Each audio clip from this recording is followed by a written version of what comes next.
Hello friends, எல்லோரும் எப்படி இருக்கீங்க? ஸோ இன்றைக்கி என்ன பார்த்தீங்கன்னா, என் பொண்ணு இந்த கிளேயை இது நாள் வரைக்கும் வாங்கியிருக்கா. ஆனால் இப்போ தான் அவளுக்கு இதில் என்ன மாதிரி பண்ணணும் அப்படின்ற மைண்டே அவளுக்கு இப்போ தான் வந்திருக்கு.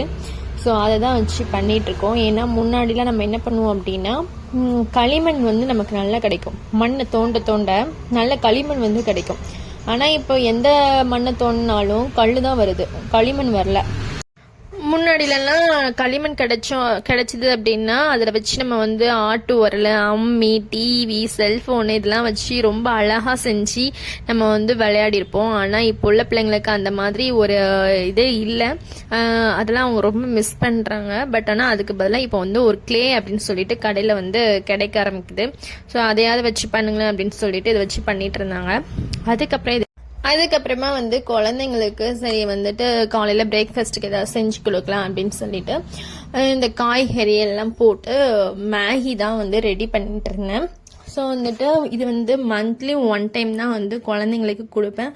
அதுவும் ரொம்ப விருப்பப்பட்டு கேட்பாங்க. ஸோ இது நாட் ஹெல்த்தி அப்படின்றதுனால ஸோ மந்த்லி ஒன்ஸ் கொடுப்பேன். நீங்கள் பார்த்துட்டே இருப்பீங்க, என்னடா இது நாட் ஹெல்த்தின்னு சொல்லிட்டு பிரியாணி சாப்பிட்றாங்க, சிக்கன் ரைஸ் சாப்பிட்றாங்க அப்படின்னு நினைப்பீங்க. பட் இது எப்பமாவது ஒரு வாட்டி தான் போய்கிட்டே இருக்கும். மற்றபடி நம்ம வீட்டில் வைக்கிறது என்னது, சாம்பார், ரசம் இதை தான் சாப்பிட்டுட்டு இருக்கோம். அதனால குழந்தைங்களுக்கு சரி பாவம், அதுங்க எப்போ பாரு சாப்பாடு, சப்பாத்தி இந்த மாதிரி தான் சாப்பிடுவாங்க. ஸோ என்னைக்காவது ஆசைப்பட்டாங்க அப்படின்னா இந்த மாதிரிலாம் கொடுப்பேன். அதுவும் காய்கறி நல்லா போட்டு தான் கொடுப்பேன். ஆனால் இந்த காய்கறியை மட்டும் கண் அப்படி உறுத்திட்டே இருக்கும். காய்கறியை மட்டும் தனியாக தூக்கி போட்டுட்டு மீதி எல்லாத்தையும் உட்காந்து சாப்பிடுவாங்க.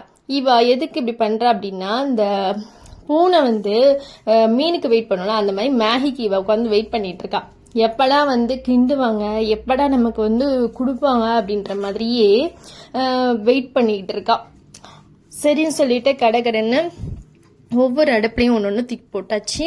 போட்டுட்டு ஒரு அடுப்பில் சேமியா, ஒரு அடுப்பில் மேகி, ஒரு இடத்துல அப்பளம் அப்படின்னு சொல்லிட்டு போட்டு ஒரு வழியாக கிண்டி முடிச்சாச்சுங்க. முடிச்சுட்டு அதுக்கப்புறமா இதை அப்படியே எடுத்து சாப்பிடும்போது ஐயோ செம்மையாக இருக்கும். ஏன்னா நான் மேகி சாப்பிடுவேன், வீட்டில் எல்லாருமே மேகி சாப்பிடுவாங்கன்னா கிடையவே கிடையாது. அதனால ஒருத்தருக்கு சேமியா கிண்டினேன். ஸோ இந்த மாதிரி தான் போயிட்டுருக்கு. என் சேனல் பிடிச்சிருந்துச்சுன்னா லைக் அண்ட் ஷேர் பண்ணுங்க. அண்ட் மறக்காம சப்ஸ்கிரைப் பண்ணிடுங்க. நெக்ஸ்ட் ஒரு வீடியோவில் மீட் பண்ணலாம். பாய்.